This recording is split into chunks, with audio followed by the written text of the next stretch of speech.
ایک دن شدید غم اور بے بسی کے عالم میں وہ ایک بزرگ درویش کے پاس پہنچی۔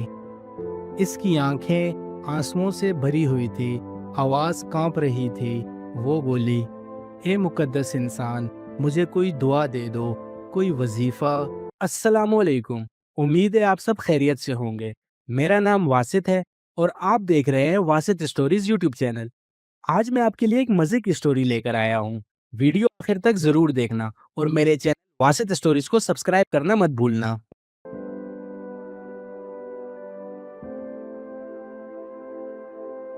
ایک گاؤں میں ایک عورت رہتی تھی، سادہ سی زندگی، چھوٹا سا گھر، مگر دل محبت سے بھرا ہوا۔ اس کی زندگی کا واحد سہارا اس کا اکلوتا بیٹا تھا۔ وہی اس کی دنیا تھا، وہی اس کی امید، وہی اس کی مسکراہٹ۔ صبح ہوتی وہ اپنے بیٹے کی ہنسی سے جاگتی، رات ہوتی تو اسی کے خوابوں میں کھو جاتی۔ مگر زندگی ہمیشہ ایک جیسی نہیں رہتی۔ ایک دن تقدیر نے ایسا وار کیا کہ سب کچھ بدل گیا۔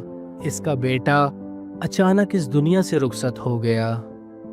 وہ دن اس عورت کی زندگی کا سب سے سیاہ دن تھا۔ اس کی دنیا اجڑ گئی، آنکھوں کے چراغ بجھ گئے، سانسیں بوجھ بن گئی اور دل غم کے اندھیرے میں ڈوب گیا۔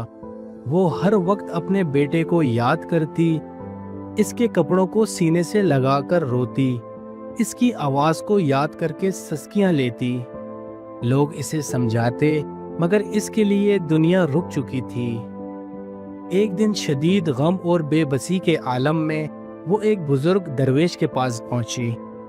اس کی آنکھیں آنسوؤں سے بھری ہوئی تھی، آواز کانپ رہی تھی۔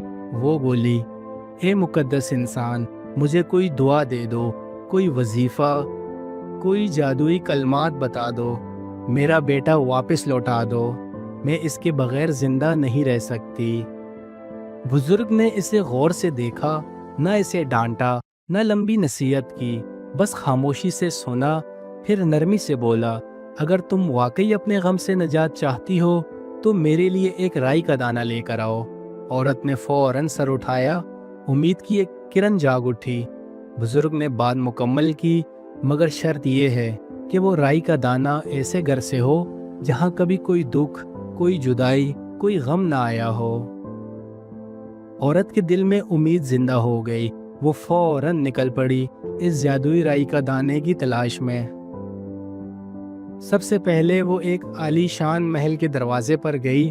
دروازہ کھٹکھٹایا، اندر سے ایک نوکر آیا۔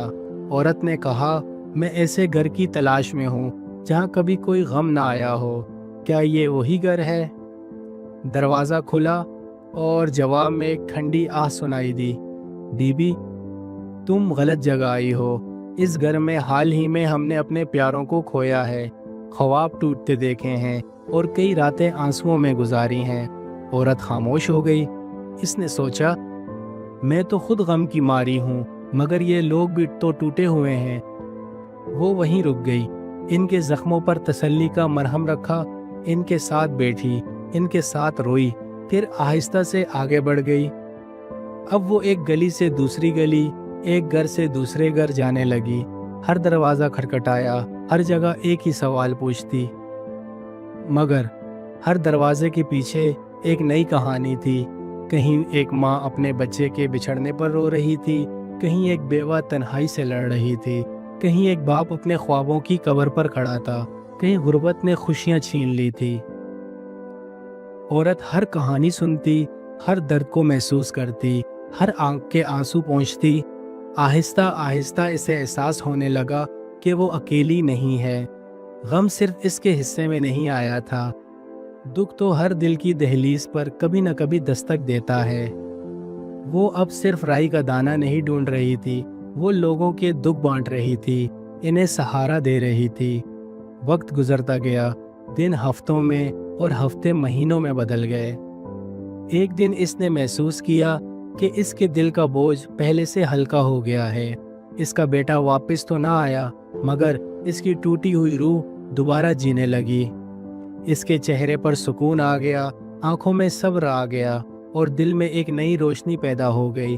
تب اسے سمجھ آیا کہ بزرگ نے اسے رائی کا دانہ ڈھونڈنے نہیں بھیجا تھا، بلکہ اسے انسانوں کے دکھوں میں انسانیت تلاش کرنے بھیجا تھا، اسے یہ سکھانے کے لیے کہ غم بانٹنے سے کم ہوتے ہیں اور دوسروں کو سہارا دینے سے انسان خود مضبوط ہوتا ہے۔ دنیا میں کوئی ایسا گھر نہیں جہاں کبھی غم نہ آیا ہو، مگر ہر دل میں اتنی طاقت ضرور ہوتی ہے کہ وہ کسی کا سہارا بن سکیں۔ اگر یہ کہانی آپ کو پسند آئی ہو تو ویڈیو کو لائک کریں، شیئر کریں اور میرے چینل واسط اسٹوریز کو سبسکرائب کرنا نہ بھولیں۔ کمنٹ میں ضرور بتائیں کہ آپ کو یہ کہانی کیسی لگی۔